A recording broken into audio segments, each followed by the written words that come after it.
Assalamualaikum warahmatullahi wabarakatuh. Selamat sore, Waalaikumsalam salam sejahtera untuk kita semua. Pertama-tama izin Pak Bu Ibu Dirjen berhalangan hadir Pak Asikin, jadi meminta kami untuk mewakili. Baik, mungkin bisa screen share ya. Ya, baik. Jadi sesuai dengan Kopitu meminta kami untuk menyampaikan konsep rumah produksi terpadu sebagai upaya untuk penyeragaman standar kualitas produksi chip porang dan tepung porang. Next slide. Ya, tadi juga sudah banyak disampaikan ya oleh para pembicara sebelumnya bahwa porang ini mempunyai nilai yang sangat strategis. Baik dari sisi tanamannya, barusan juga disampaikan bahwa tanaman porang ini relatif mudah untuk ditanam, kemudian juga mempunyai potensi yang sangat besar sebagai produk pangan alternatif, juga mengandung glukomanan, kemudian tidak hanya untuk pangan, tetapi juga aplikasinya dalam industri kosmetik, kemudian juga industri kimia, dan kalau kita lihat sebenarnya permintaan global ekspor ini masih sangat potensial untuk kita raih. Next slide, next. Kemudian arahan Bapak Presiden juga sudah cukup jelas bahwa bagaimana kita berupaya untuk meningkatkan nilai tambah dari olahan porang ini melalui antara lain adalah penguatan teknologi kepada para IKM pengolahan porang, di mana yang dikoordinir oleh Kemenko bidang perekonomian untuk menetapkan klaster-klaster untuk pengembangan porang ini. Dan juga tentunya bersama-sama dengan Kementerian Pertanian dari sisi bahan bakunya dan juga injeksi teknologi dari sisi industrinya. Next. Bapak Ibu sekalian, tentunya dalam kita mengembangkan suatu industri ya, termasuk dalamnya tentunya IKM, tentunya bahan baku ini kan menjadi penting, sehingga kami melihat di mana sih sentra-sentra dari produksi porang ini, yang luasannya kalau kita lihat di atas 500 hektar, ini tersebar di 8 provinsi. Ini kami dapat informasinya bersumber dari data Kementerian Pertanian tahun 2021 ya. Jadi kalau kita lihat, mungkin tadi sudah disampaikan juga ya, tapi kami melihatnya dari sisi bagaimana mendekatkan nanti sentra-sentra industri ini dengan sentra-sentra produksi bahan bakunya. Jadi kita lihat bahwa yang paling banyak memang adalah di Jawa Timur, kemudian yang pertama malah di NTT ya, di Nusa Tenggara Timur, luasannya ada 24.000 hektar, kemudian di Jawa Timur 14.000 hektar, kemudian juga di Jawa Tengah, dan selanjutnya menyebar di beberapa daerah lainnya. Nah, tentunya dalam hal ini, kalau kita akan mengembangkan suatu industri, nah ini tentunya bagaimana kontinuitas dari bahan baku ini menjadi sangat penting. Nah inilah yang kita memang perlu melakukan koordinasi terus dengan Kementerian Pertanian tentunya, termasuk juga tidak hanya dari sisi jumlah ya, dari sisi kuantitas, juga kualitasnya seperti apa, dan juga kapan sih kira-kira akan dipanen. Itu kan karena ini perlu waktu juga ya, tadi disampaikan umurnya itu yang paling baik adalah 3 tahun seperti itu.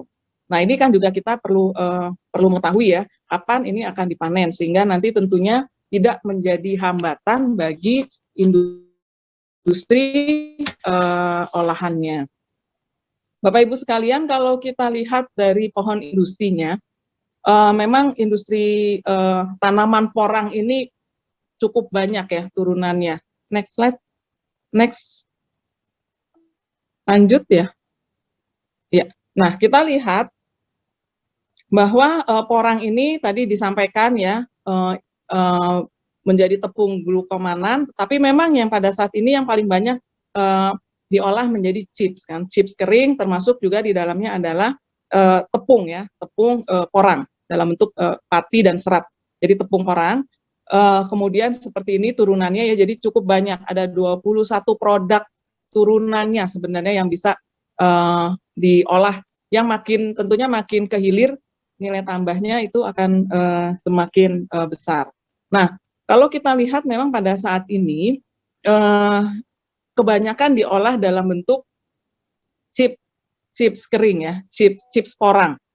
Nah, dan kebanyakan juga memang karena ini banyak diolah oleh mungkin dari sisi petaninya ataupun dari industri-industri masih IKM. Nah, ini yang kelihatannya memang masih belum mengikuti prinsip-prinsip keamanan pangan, sehingga ini kalau kita ekspor, nah ini sering menjadi kendala juga. Nah, ini mungkin kita perlu antisipasi juga bagaimana bisa menghasilkan chips kering yang memenuhi chips porang ya, maksud kami, ataupun tepung porang yang memenuhi kaidah-kaidah keamanan pangan. Kemudian kalau kita lihat, Bapak Ibu sekalian, next slide. Kalau kita lihat dari umbi porang, kemudian diolah menjadi chips ya, chips porang dan tepung porang, kemudian menjadi tepung glukomanan. Nah, ini tentunya makin kehilir, nilai tambahnya akan semakin besar dan tentu harga pasarnya juga semakin besar. Nah, untuk industri kecil yang dapat dilakukan oleh IKM, kalau kita lihat memang atau arah untuk pengembangan sentra-sentra IKM kita, itu lebih kami melihatnya adalah yang lebih sangat memungkinkan adalah dari sisi membuat chips porang dan juga tepung porang. Kemudian kalau untuk tepung glukomanan, memang karena ini mempunyai teknologinya juga ya, jadi tepung porang ini yang perlu. Nah, ini mungkin lebih ke industri menengah dan juga industri besar gitu. Nah, juga memang yang menjadi salah satu yang perlu juga kita perhatikan dalam membuat tepung glukomanan ini juga adalah bagaimana mendapatkan bahan untuk ekstraksinya ya. Kan untuk ekstraksinya ini salah satunya adalah melalui menggunakan etanol. Nah, ini juga perlu kita lihat, sementara etanol ini saat ini juga merupakan produk yang impor. Nah, jadi kalau kita lihat memang yang memungkinkan adalah bagaimana untuk para IKM ya khususnya ya, adalah dalam bentuk chips maupun tepung porang. Tetapi memang yang perlu diperhatikan adalah bagaimana menghasilkan chip ataupun tepung porang ini yang sesuai dengan standar mutu untuk ekspor. Kalau next slide. Next Bu ya. Sri, Kami mencoba bisa dipercepat dan diringkas Bu Sri ya. Waktunya terbatas ya. Mohon maaf ya. Jadi kami mencoba untuk memetakan ya Bapak Ibu sekalian antara permasalahan kemudian upaya-upaya yang kami lakukan untuk Ditjen IKMA ini. Kalau kita lihat bahwa pertama sistem keamanan pangan, sehingga kami akan mengupayakan bagaimana meningkatkan sistem keamanan ini melalui sertifikasi HACCP, kemudian juga untuk pengembangan ekosistem pengolahan porang ini ya, tentunya dengan perguruan tinggi dan praktisi tadi seperti dengan Pak Prof. Hadi Karya misalnya ya, untuk bagaimana sih untuk mengurangi kandungan oksalatnya. Kemudian juga dari sisi peningkatan sumber daya manusia dan peralatan melalui pengembangan sentra-sentra olahan porang melalui mekanisme dana alokasi khusus dan pendampingan bagi IKM pengolahan porang, juga meningkatkan teknologi dan kapasitas produksinya melalui program restrukturisasi mesin dan peralatan yang merupakan salah satu program yang ada di Kementerian Perindustrian. Kemudian tentunya juga adalah kita mendorong terus untuk IKM ini berinovasi, jadi kami juga punya program-program untuk mengakselerasi IKM yang punya inovasi-inovasi termasuk untuk menggunakan bahan baku lokal. Dan juga promosi tentunya dalam upaya untuk meningkatkan pasar dari produk-produk IKM. Next. Ya, lanjut ya. Ini untuk penetapan sentra, jadi kami melakukan mengupayakan ya untuk pengolahan sentra secara terpadu ini melalui pengembangan sentra-sentra yang pembangunannya melalui dana alokasi khusus.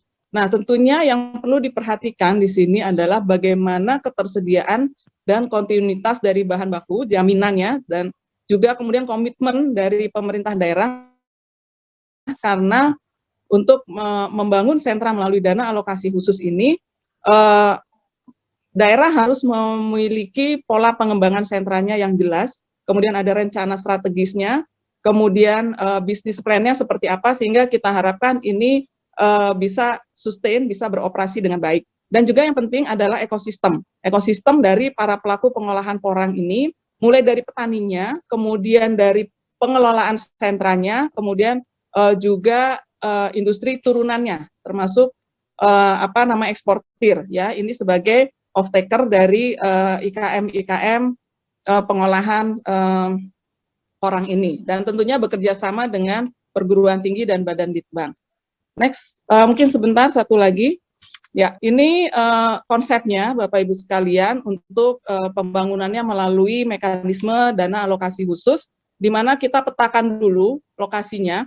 Jadi pada DAK untuk 2022 ini ada, karena ini sudah ditentukan ya, lokasinya ini sudah ditentukan oleh dengan Bappenas bersama-sama, sehingga kami melihat di mana irisannya antara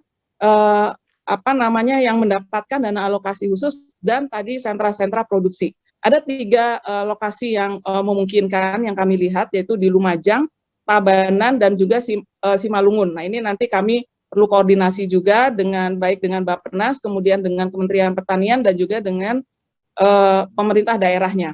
Kemudian di sini yang perlu juga adalah membangun ekosistem. Pemerintah daerah juga bagaimana membangun ekosistem yang melibatkan petani-petani, IKM, dan nanti pengelola sentranya, serta juga off-taker-nya, industri besar maupun eksportir, kemitraan yang clear, ya, yang jelas antara petani dan industri.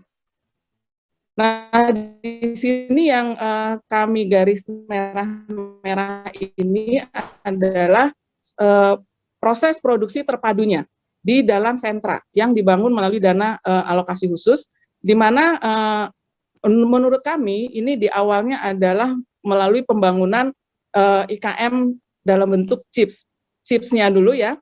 Kemudian nanti, di dalam sentra itu bisa dibangun gudang penerimaan porang, kemudian gedung produksi, sarana prasarana, mesin peralatan dan sebagainya ini bisa disediakan di sentra tersebut melalui dana alokasi khusus. Kemudian ada ruang penjemur sehingga ini bisa mengurangi, ya, dari sisi keamanan pangannya sehingga lebih terjamin. Kemudian juga gudang-gudang produksi. Nah, ini adalah hal-hal yang bisa dibangun untuk sentra atau industri tempat produksi terpadu tersebut di dalam sentra.